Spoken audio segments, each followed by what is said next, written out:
Hello,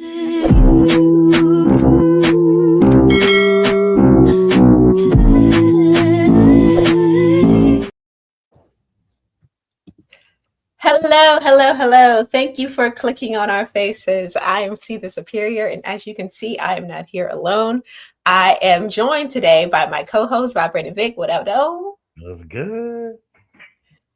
And we have a special guest today, Dom. What's up? What's up? What's up? Introduce yourself. Tell the people What's about going yourself. on, yo? Dom Cinematic Pain. Thanks for having me. Thanks for coming. All right. Coming. So, There's applause. You know what I mean? But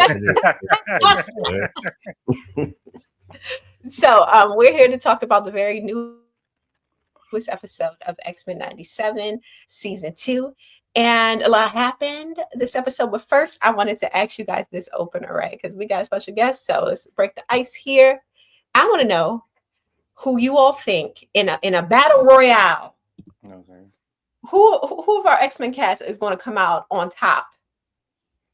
For everyone in this picture, we got Jubilee, we got Beast, Storm, Jean. I didn't want to get one with Magneto and Professor X. They not in the picture. So just from our X-Men, right? Storm. Who you think is coming out victorious? Yeah, it got to be Storm. Storm was already the greatest character, but in this show, when in season 1, when Cyclops said change the forecast and Storm turned the desert into grass, that the debate was over with. Thank you. Yeah, I was like, Storm is the GOAT for that. For real. Like, I mean, who's beating those powers? Like, you start a blizzard, you freeze everybody out. It's over with. It's done. So you going with Storm too? Yes. Vic, you going with Storm too? Yeah. Wow. See, okay. I was thinking this is why I had to put this sooner. I was like, hold on, Rogue might have it because she can touch somebody and just take their powers. Like, she gotta get she can get Storm's I mean, not if she's frozen. Or Storm will create 15 tornadoes and Rogue won't even get close. Night City. We're out. I feel like at the end it'll come down to Storm and Rogue, and I think it'll be pretty close. Pretty close. But if you're in the chat, let us know. That'd be a good fight. I agree. It would be a good fight, I'll tell you that. Yeah, I agree. But like, nah, Storm, come on. But this episode is all about pretty much Polaris. Now, when it opens up, we see Professor X. He is torturing himself in the danger room, reliving the very last moments of Magneto's life, trying to, I guess, figure out what he could have did differently or something. It was all very, very weird. He called it his therapy or something like that, but it seems very odd to put yourself back in the moment of the death and relive that. But the danger room, it seems to be growing a little bit in consciousness because each simulation is becoming like a little bit more rougher than the other, and to the point that Professor Xavier almost got his head stomped on, like he was about to be attacked again by Apocalypse. I thought that was interesting. A little telltale what's happening in the episode here, right? Because later we see some flashbacks with Magneto's other kids, which of course were Wanda and Quicksilver. Yeah. And it was in this episode that I learned, because I was mentioning before the show that I'm not too familiar with Polaris, and her being the third child of Magneto. How many kids does this man have? How many kids? I know, at least in the live action, had a lot of charm. Yeah. Oh, he did. You see how Rogue is always calling him. You see how Rogue is the only one that's calling him Eric. Like, you know what time it is. Yeah. Right. So hey. You know, I wonder how many like kids he has though. He might be Dominican. He's something. He lives a long life. You know, he been here since World War II. Maybe he'll get around. That's true. That's true. He probably got a lot more out here. I know. Well, like I said, in the live action, I know he had 2 that like died or something. They killed like his wife and like his kids, whatever. In the live, I want to say it was it First Class or was one of those that had Michael Fassbender as Oh our yeah, Magneto. that was Apocalypse where they killed his kid in the they killed his wife and kid in the forest in the Mhm. Apocalypse. Yeah. So Yeah. he had a couple. I Yeah, wonder if they'll come back in some capacity in like the comic. But so we're on the ship with Polaris. We got some guys with guns. They are essentially attacking our girl. And at this point, she's working for the United States government. So I don't know, Mhm. like what's up with that. I guess they were smuggling in these weapons. We got Dr. Cooper. Pretty much sort of like, look, you need to chill because you're doing too much. And she gets pissed off because these humans, they're prejudiced against mutants. They're wouldn't leave her alone. They started attacking her, shooting her. So she hits them back with a whole ship. And, and suddenly now she lost her job because she took these people out. And rightfully so. I don't know if that was me on there. I did the same thing because not you trying to shoot me, and I was trying to be peaceful and keep the peace. For real. And you gonna got the nerve to shoot me in the back. Like, Mhm. come on now, y'all. I hear you. I hear you. It's too Absolutely. much. And y'all not slick. Y'all not slick because it was y'all got the black hoods instead of the white hoods. No, y'all, it's still the KKK. It's still the mutant KKK. And so yeah, you're gonna have to catch this ship. You're gonna have to catch this ship. 'Cause I see what You y'all gonna have to doing. die. Yeah, you're gonna have You y'all gonna got have to to die go. today. You're gonna have to go. So yeah, I'm But with Mr. Goody Two Shoes was in pretty much snitched on her. He's the one who told the big boss about her, pretty much. Mhm. And this is Havoc. And I was thinking, where have I heard that name before? And I remember him from the live action as well. This was him in the live action, played by, I forget this actor's name, but he played Havoc in X-Men First Class, I believe it was, or Futures Past, excuse me. And he's Scott's brother, so he's Scott's brother in the cartoon as well. I wonder if they know each other. I don't remember so far in this series if they've made mention of each other, but they're related. He's related to Scott Summers. Back to freaking Xavier, of course, he's still trying to work through the trauma of Magneto's death. We get the part where he's saying that he's going away from the school for a little bit, and he puts our girl Storm as the headmistress in his absence. There you go. Which, of course, who else is it going to be? Who else is it going to be? greatest. But Storm had to be her. Thank you. But because Polaris, who was apparently an X-Men, she has nowhere to go after she lost her job. I guess her living arrangements were connected with her job. She nowhere to go, nowhere to stay. She goes back to goes back to the academy. She lost them. She's losing everything. Like, no health insurance, no dental, no home, no nothing. Going back to Job Corps. Back to Job Corps, exactly. Back to training, back there. And she went back to her old room, which is apparently left exactly how it was. And at this point, I'm starting to think, how much money does Professor Xavier have? Look, He's staying rolling these students.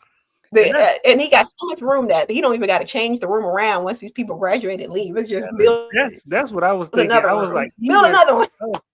I was like, either this mansion is way too big, or this school is so unsuccessful that he ain't got no new students to where he didn't have to change the room. I was like, it's one of the two.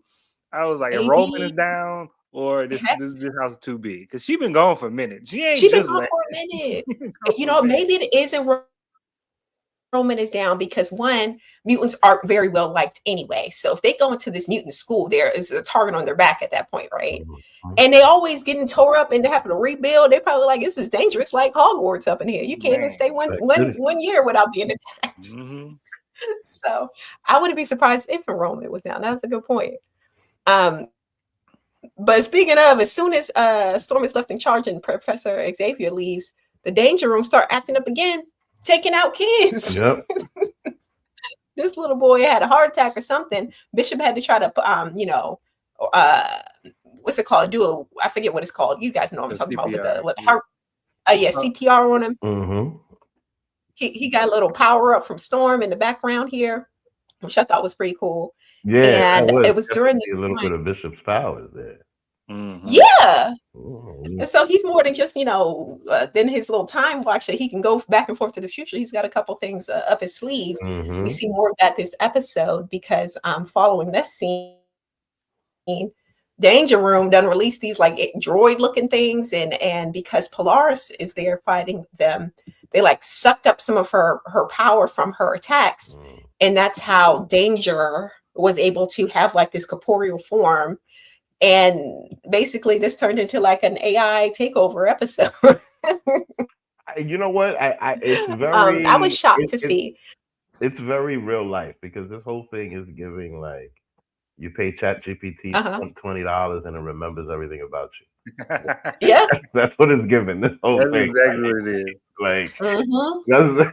it's I don't know, man. They definitely trying to do something, but like, I'll be honest with you, there's a lot of parts that, And like ChatGPT, a lot of people use ChatGPT for like free therapy too. So that's what Professor Xavier was doing the whole time. You. As his therapy. And as your lawyer, as like, your doctor, like.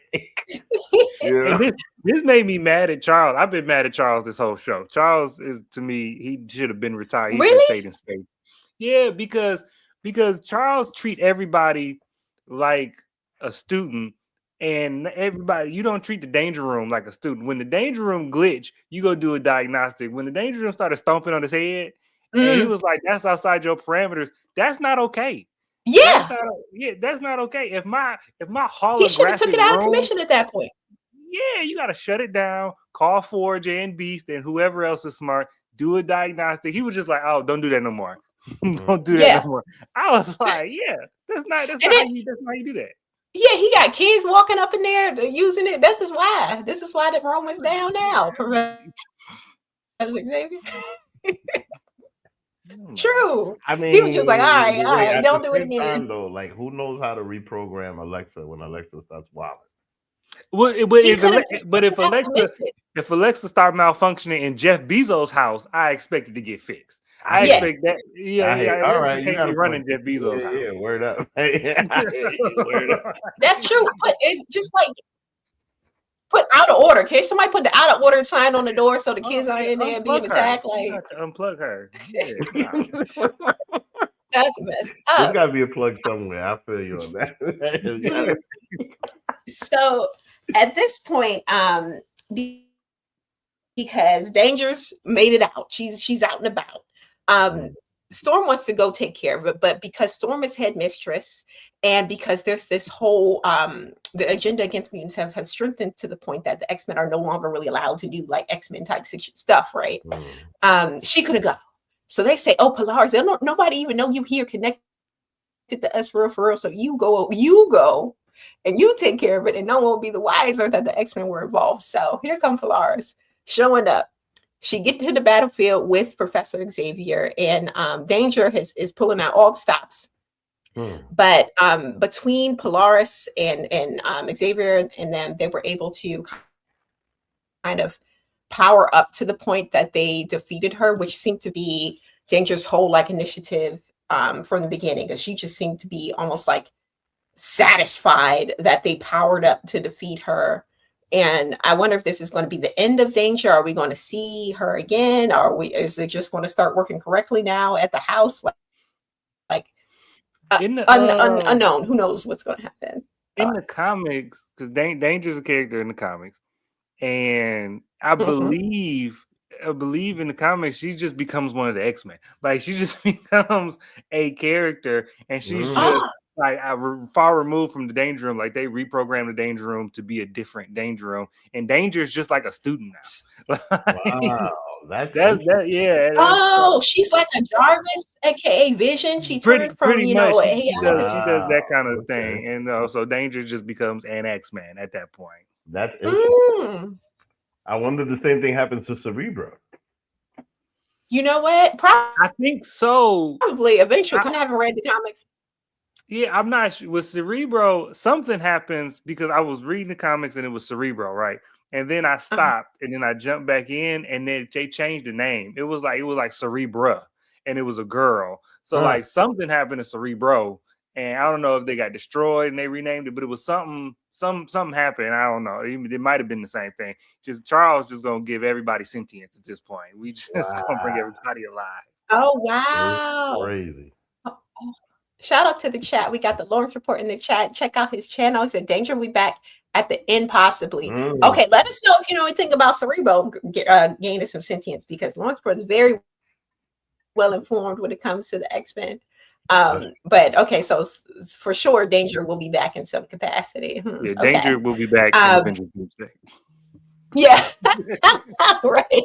She will return in Doomsday. So now, of course, Charles is very happy with his students. After her being able to like power up and kind of defeat Danger in this final battle with this character. Now I know this isn't something that they wanted us to see, because it seems like they shipping this, but for what I'm shipping this. I don't know about y'all. I'm shipping this. I'm shipping Polaris and Xavier. Oh shit! You shipping Polaris and Xavier? She like her daddy's friend? Yes. Wow. It's a little age gap, but that's okay. I'm here for it. I'm here for little age gap. Little. Right. I'm old enough to be her daddy. I'm probably old enough to be her grandfather. Like, probably. The way that Magneto. That's old as Magneto. Magneto's been around since what? Magneto likes him young. Look how he be pulling that Rogue. Come on. If Magneto can date Rogue, Magneto can date a Rogue and then have a kid grow that big. Like, come on. Yeah, I don't like him dating Rogue, but at least it made sense, because it was like, what? Because whenever somebody old dates somebody young, you be like, what y'all got in common? With Rogue and Magneto, you see what they got in common because you can touch. You know what I'm saying? And so I'm like, I give Rogue that, because that's the only person you can touch. Okay. But at the end of the day, she said, "Bump Magneto, I want my Cajun." So even then, it was still right. Yeah, but this I thought you was finna say Polaris and Bishop. I was like, I'll be okay with that. The Polaris and Bishop, yeah, that's nah, I'm not feeling that. This is what the chat seemed to be feeling on the Bishop. Oh, that man is a time traveler. Oh.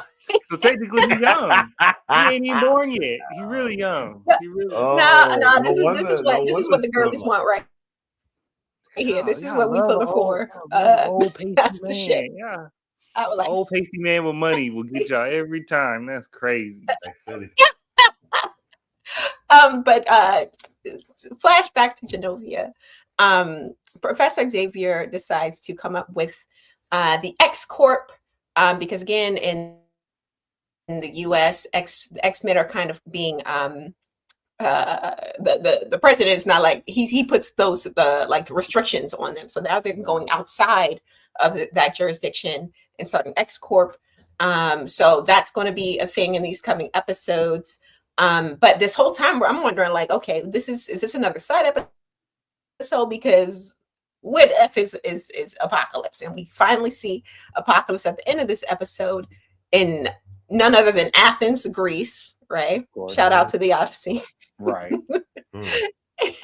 And this is very, very, very interesting. He's in the middle of some Frankenstein-esque thing, because we see he's doing something there. We see cards, tarot cards, playing cards turn into tarot cards. And you know, when you see a playing card, you know who about to pop up. Gambit. So we got Gambit returning, like almost like a zombie of himself, because he died in last season. Right. And so he's returning as a horseman this season.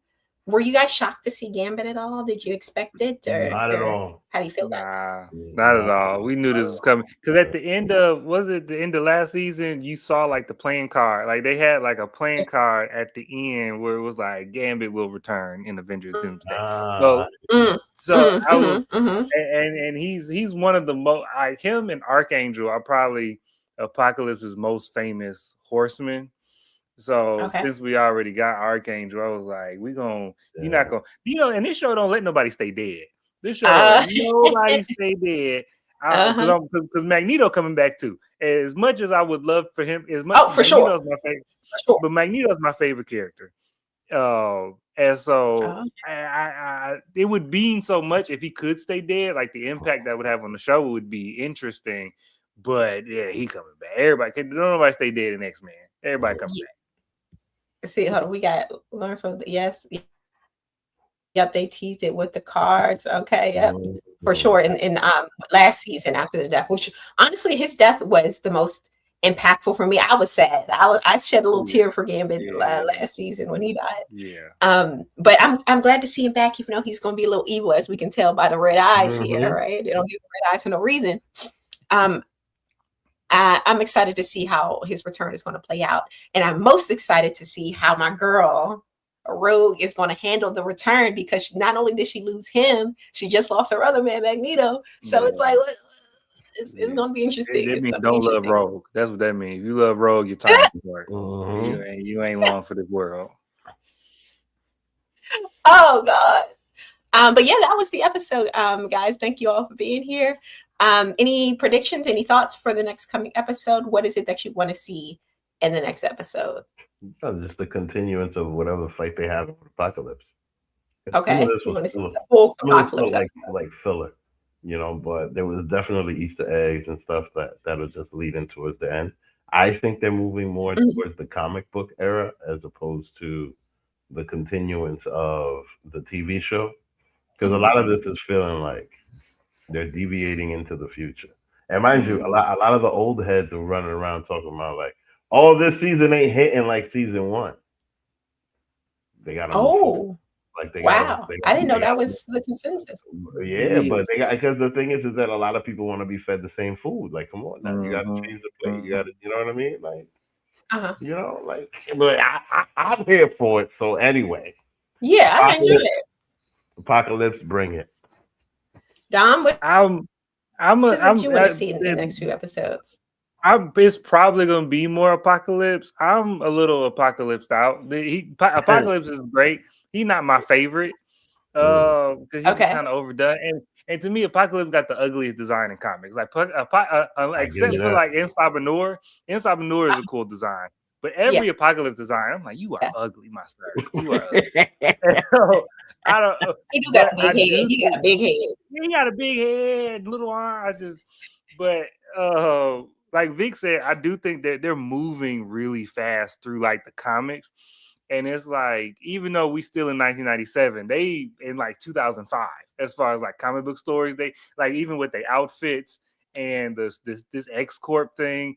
They moving real quickly through X-Men lore. And I think, and I hope what would be nice for me as a fan, if they go ahead and jump to like, because in the last like 10 years in comics, the X-Men they got another island. There wasn't Genosha. It was called like Krakoa. And so they started a new island. And it was much more successful than Genosha. They had their own nation. They had their own commerce. They had exports and imports, and they had the council. It wasn't like a ruler. It was like a council of people. And like Sabretooth was on, and they like locked Sabretooth up forever for all his crime. It's a really good story. So if they just go ahead and jump to that, that would be cool to me, because that you could really play around with that. Because like you had like Nightcrawler on the council and Jean Grey, but you had Emma Frost and like some of the Hellfire Club. Like it's just all the mutants, friend and foe, all working together. So that would be cool if they just go ahead and skip to that, since we just gonna do all the X-Men history in 1997. I'll just do that for me. Okay, I'll be here for that. I wonder if they're doing so much because they're not sure they're going to get renewed. Like, what, they just trying to put it all in or what? But I'm here for the ride. Before we head out, we got Ain't Hidden. It's debatable, actually. Oh, are you wait? You saying it ain't hidden, or let us know, because I'm enjoying it. I'm liking it. Me too. But there are always people who aren't going to like newer versions of older properties. So it's always people that go watch the actual X-Men.